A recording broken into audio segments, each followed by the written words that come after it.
I'm Mike Dyer, 25 years old. I live in St. Charles County, Missouri, and I drive a modified 1963 Volkswagen Beetle that I call Herbie.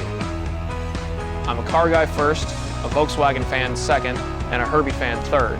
It just so happened that the very first car I ever bought was a VW Beetle that also just happened to be a 1963. So it's pretty obvious what I'm going to do with it.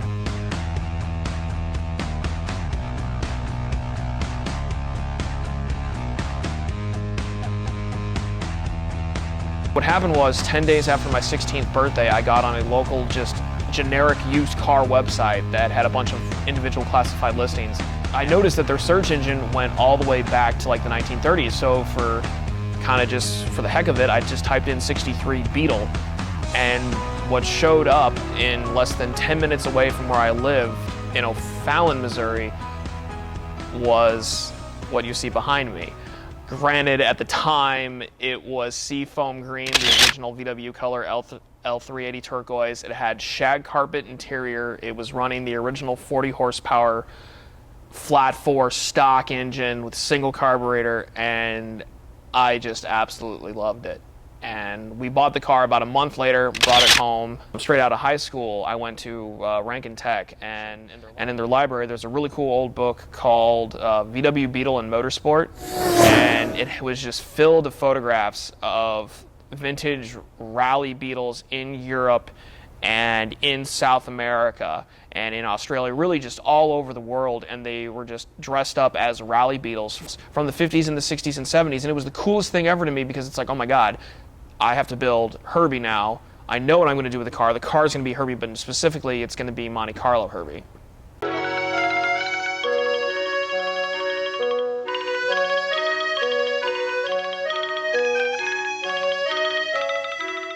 The third film in the franchise, Herbie Goes to Monte Carlo,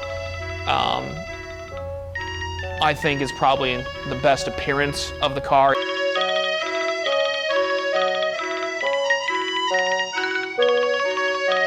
Herbie at his best is a vintage rally car, and in Herbie Goes to Monte Carlo, that's exactly what he is. He's dressed up in vintage Goodyear GT radial tires. He has a Corella spotlight on the hood, and he has custom made, that were made by Disney high back seats that were actually supposed to help conceal the blind driver who was driving the car when it looked like nobody was driving the car on camera. It's more than just taking a 63 Beetle and putting 53s on it and red, white, and blue stripes. It's much more than that.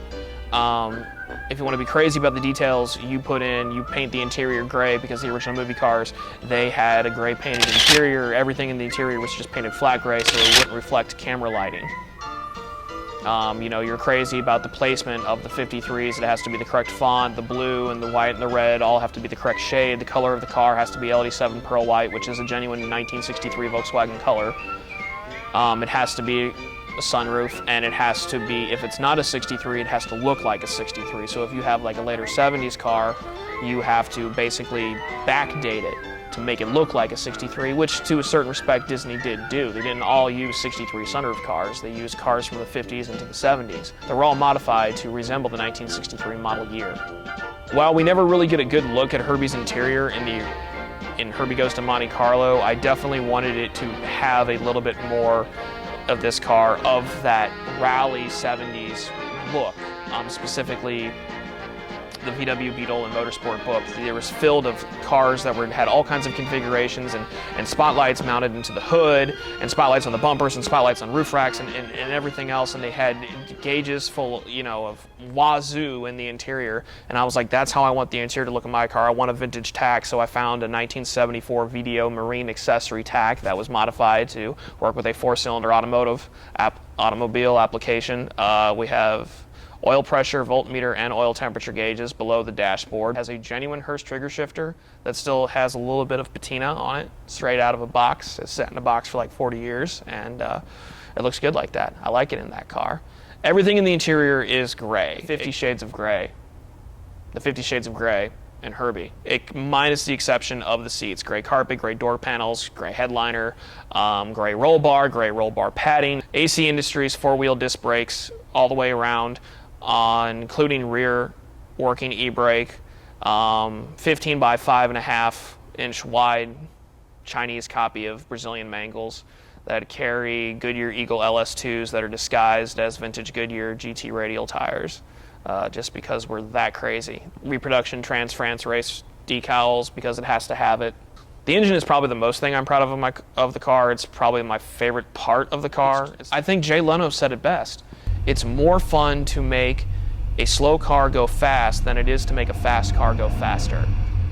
And driving a 63 Beetle on the interstate at 75 miles an hour, and the fact that you can just give the pedal a little bit more and pass somebody at 80 and 85 and people look at you like, what the heck is happening? That's amazing. That's just like funner than I could probably imagine. It's a 1776cc displacement with running an angle 110 cam, some other little go-fast bits on the inside, and runs dual 40mm Solex K-Drawn carburetors. The neat thing about, I think it's one of the best looking 1776s out there just because it utilizes Gene-Burke throttle linkage, and which is probably the sexiest throttle linkage you can put on a dual carburetor Volkswagen application, in my opinion. And it actually has reproduction K-Drawn air cleaners, which just look, I think it's cool. I think it just kind of gives a vintage look. I think that's the kind of look that Herbie would have had in reality versus the stock motor, which you only really truthfully see in the first film. But the car right now is really what I envisioned when I was a kid in middle school. The only thing I really want to do to it mechanically is I'd love to take the body off the pan in a couple more years and put independent later model IRS suspension in it. And the 1776, as great as it looks, I think it's going to have to go, and we're going to replace that probably 85, 90 horsepower with something that builds upwards of 150 horsepower. The car to drive, if I had to compare it to anything, it's comparable to a vintage 356 or maybe even a 912 Porsche. Because it actually has the handling characteristics of those cars, but additionally this particular car has upgraded braking system and it actually has more power. And truthfully, the way it handles, the way it stops, and the way it steers is probably comparable to a vintage Porsche, so I kind of consider it a faithful vintage Sports Car Club of America car tribute. That being said, driving Herbie around is quite unique because I built the car for me. I never really considered myself a people person. I'm just a person who likes to talk and doesn't know when to keep his mouth shut. People love the car.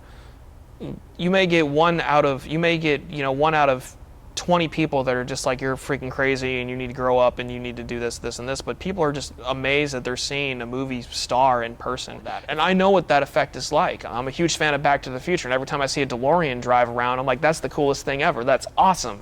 That's a DeLorean. That's great. And that made my day, and you just bring a smile to somebody's face. There's something remotely powerful in that. You're literally driving something around that has the capability of bringing smiles to people and maybe even hope to a certain degree. And I never contemplated that. I never thought it would be like that. I just did it for the heck of doing it. I did it because why not do it? But the fact that you can actually have an effect on somebody's day and maybe just make them a little bit happier, there's something I think that I really can't put into words. Some sort of understated thing. The best way I could describe it, it's like driving Superman. It's just like something that would just instantly give you hope.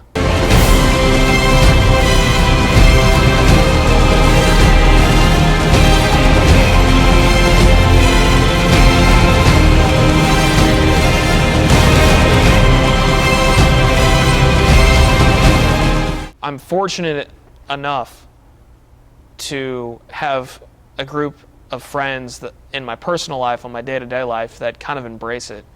That they know I'm crazy for it, but at the same time they know it's part of me and who I am, and they love it for that, and that's truthfully great. My family takes so much pride in this car, probably more than I do, to be honest. They're, every time I go to family and Christmas, they're like, oh, how's Herbie doing? Or, Herbie's the best thing ever. I think they love the car more than me on certain days. The extended family, I like to say, that you gain when you drive a car like this is the people you meet through the internet. There used to be various websites on the internet devoted to Herbie, and truthfully, there's only really a couple left, and the one that is kind of slowed down in traffic in the past couple years, but is still there and still going strong, is lovebugfans.com, and I joined that website in 2005. And shortly after I bought this car, and to be able to converse with the people that actually have owned and restored the original Disney movie cars was a huge asset in making this car look the way it does.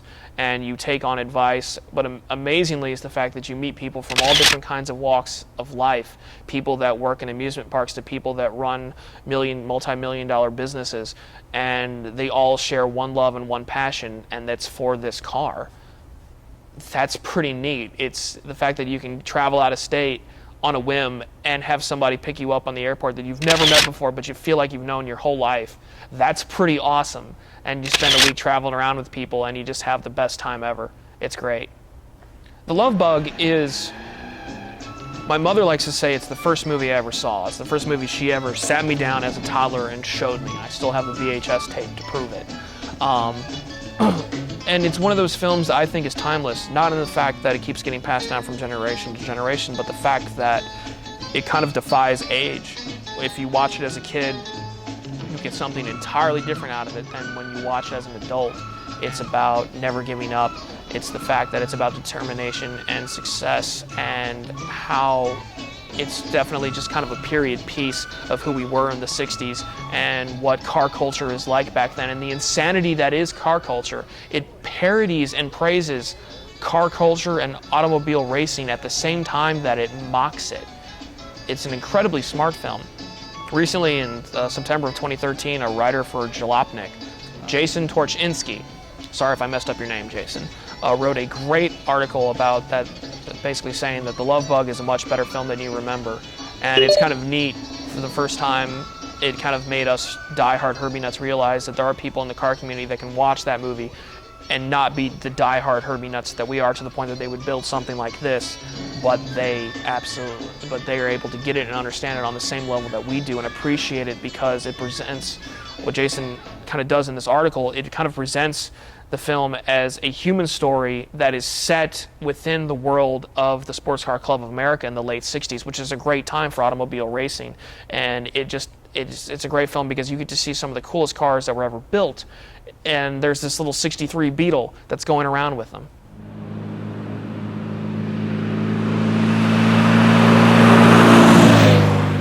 I will probably buy and own and maintain and drive other cars in my lifetime, but this is the first and it will be the last. And it's because, to me, it's about the fact that it was a dream that I had as a child, and now in my mid-20s I look back at it and I'm like, it's more of a matter of maintaining that dream and obligation and keeping it going and keeping as many smiles per gallon as I possibly can, because it brings hope to me and it brings a smile to other people, and the world could always use more smiles. 2015 will be 10 years that I've owned this car.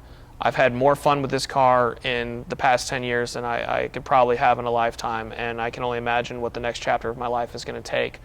I've been very fortunate enough to be very blessed and have something like this kind of expand my horizons and realize what I could do with my life if I'm just willing to be dedicated to something and pursue something. But at the end of the day, it still keeps going.